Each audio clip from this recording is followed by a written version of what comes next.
Hi everyone and welcome to my how-to channel. Today we are going to learn how to set a transparent color in PowerPoint.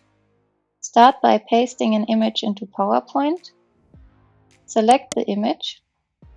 Go to Picture Format tab. Click on Color.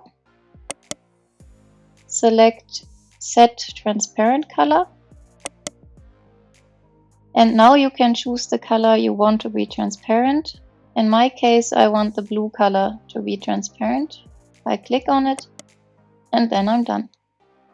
Thanks so much for watching. Hit the subscribe button for more videos like this and see you in my next video. Goodbye.